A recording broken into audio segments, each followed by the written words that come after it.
So students, today we'll be discussing about another problem, another type of problem. These two types of problems, the one which we discussed just now and another one which I'll be discussing now, are the ones which you need to have as the basic idea before you really start working on statistical physics, along with the idea of the problem of the tossing of coins and the very basic ideas of probability. So now I'll be discussing about another problem where I would like to distribute indistinguishable particles. So now we would like to distribute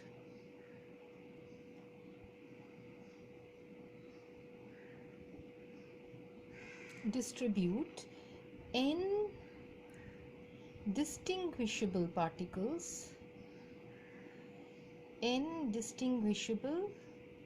particles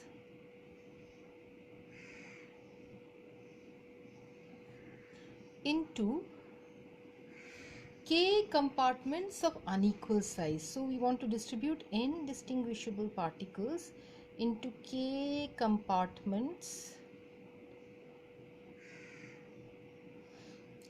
of unequal size.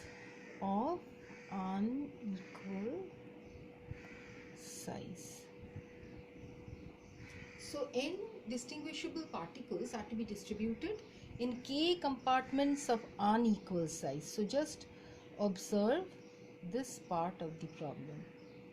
K compartments of unequal size. Okay. Each of which is further subdivided into G cells of equal a priori probability. Each compartment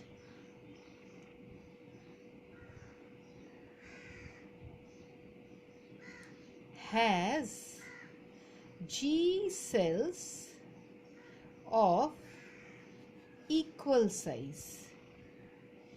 So having equal size means you are invoking the conditions now of equal a priori probability. However, for these compartments, they are of unequal size. There the condition of equal a priori probability will not hold good.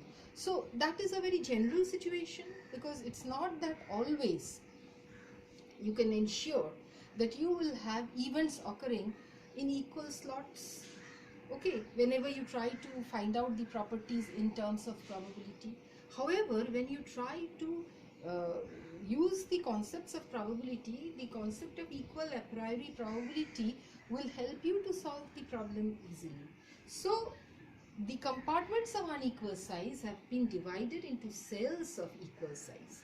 So we start off with our calculation with the distribution of particles in each of the cells, and then we will go to different compartments and find the total result. This is our basic method. Okay, so if you try to distribute, you have seen just now that if you try to distribute n particles in k compartments of equal size, what did you see? The number of meaningful ways of arranging indistinguishable particles in k compartments of equal size, such that, so n particles in k compartments, we did it just now. Okay, you are going to distribute such that n1 are placed in compartment number 1, n1 in compartment number 1, n2 in compartment number 2, and so on and so forth, nk in compartment number k. Okay, so if we do it like that, then we have seen that W is equal to factorial n divided by factorial n1 factorial n2 factorial nk, which is equal to factorial n and the product of the factorials, any product, just as the sum is signified in this manner, a product is signified in this manner. Okay, so product factorial ni. Okay, so and we have seen that the probability of the macro state, what is it that we have observed for the probability of the macro state P? P is equal to W by k to the power of n. Now if we have compartments of unequal size, let us try to draw compartments of unequal size. It is like this, okay? So a big system you are considering, okay, where you are having compartments of unequal size. It is, suppose say, this is how you are distributing. All right, like this it goes on, and then finally it is like this, okay? So the compartments are all of unequal size. However, each of these compartments you divide into G cells of equal size.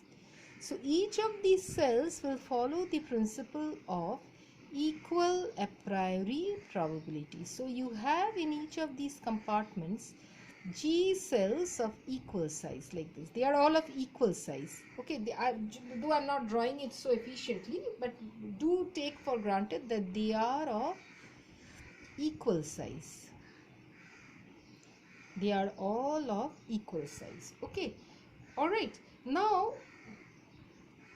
you see the total number of cells, each of same size. If you have, say, this is a total, you have a total of n number of particles, okay? So where n1 goes over here, n2 goes over here, and you divide each of these compartments into cells. So you have G1 cells over here, G2 cells over here, G3 cells over here, like that, such that what you show over here is the following, that G1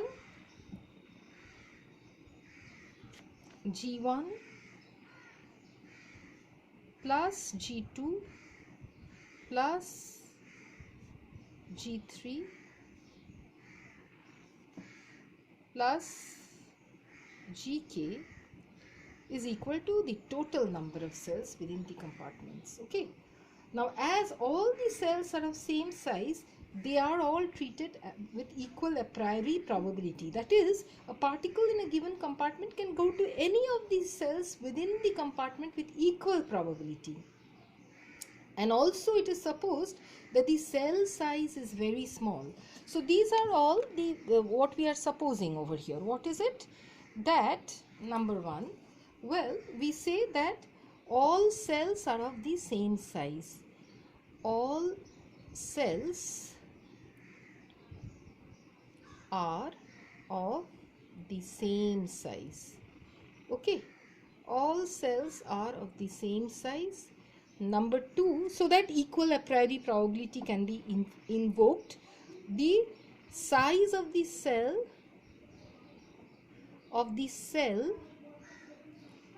is very small compared to the size of the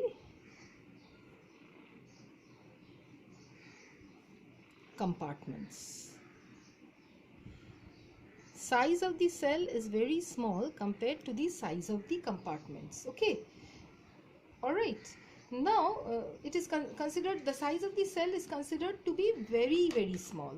All right. Now therefore, if we try to find out the probability of each microstate, suppose say if we just try to find out the probability of each microstate, one microstate. So here, therefore, the total number of over here, what do we get? Because we have G cells of equal size, so the total number of ways in which we can distribute particles in all the G cells of all the compartments will be capital G to the power of n, isn't it? So P micro, that means probability of one microstate. This is probability. P micro is actually probability of one microstate.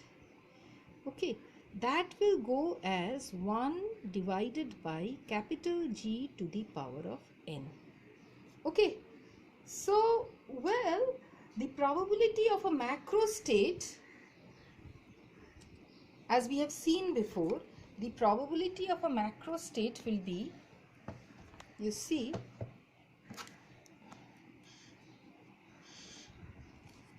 the probability of a macro state, all right, P macro will be what?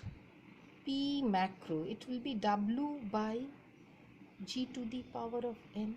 So what is important therefore is to find W in this calculation.